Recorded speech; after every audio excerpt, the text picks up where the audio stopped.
sommes à la veille des JO 2024.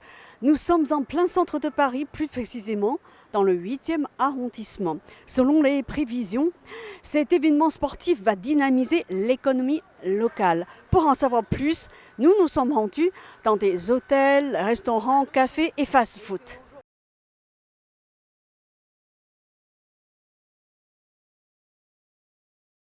Non, absolument pas d'augmentation de clients. Plutôt les habituels et les habitués, c'est tout, mais pas de nouveaux clients.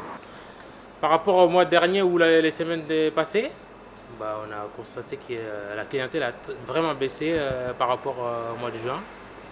Et on espère que ça va revenir d'ici semaine prochaine, quand les JO vont commencer.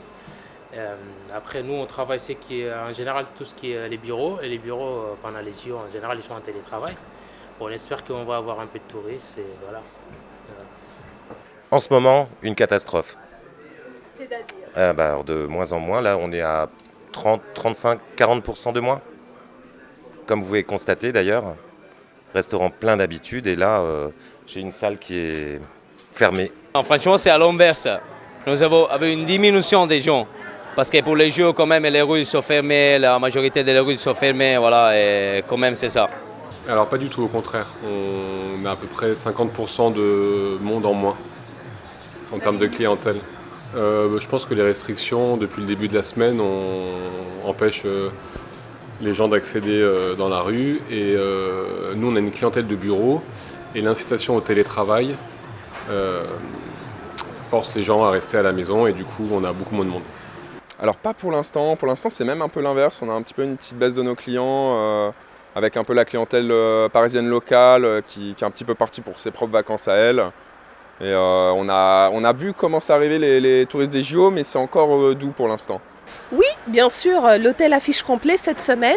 Donc nous attendons avec impatience le coup d'envoi des JO, donc la cérémonie qui va se passer le vendredi sur les quais de Seine.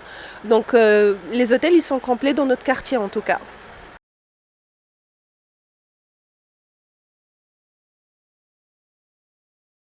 Alors on espère surtout les touristes. Parce que nous, beaucoup de personnes qui travaillent là ne viendront pas. Et nous, restaurateurs, on espère qu'il y aura plus de monde, mais s'il n'y a pas plus de monde, je ne sais pas comment on va faire. Voilà. Je le souhaite. Toutefois, pour l'instant, aucun touriste, rien dans ce périmètre. Bon après, pas de chance parce que le musée Jacques Marandré qui est juste à côté est fermé et réouvre le 6 septembre. Là, c'est une bonne chose. Pendant les jours, je crois que tout le monde il part. Parce que, oui, maintenant, les rues sont fermées. Vous êtes parisien ou pas? On espère, mais maintenant c'est le gros point d'interrogation. On ne sait pas du tout. Je pense pas vraiment qu'ils seront plus nombreux. Pour moi, c'est une clientèle qui va changer parce que Paris, c'est une ville qui est déjà extrêmement touristique. Donc en fait, on a dû annuler pas mal d'événements, notamment Fashion Week, concerts, des réunions d'entreprises professionnelles également, qui d'habitude ramènent pas mal de monde. Donc ces gens-là ont décalé ces événements-là, donc ils ne seront pas là. Et à la place, on aura justement une clientèle différente, qui est la clientèle qui va venir pour les Jeux Olympiques. Donc nous avons pas mal de délégations, pas mal de groupes qui viennent spécialement pour les Jeux Olympiques. Mais il nous reste quand même quelques chambres à vendre en last minute pour certains clients qui s'organisent en last minute.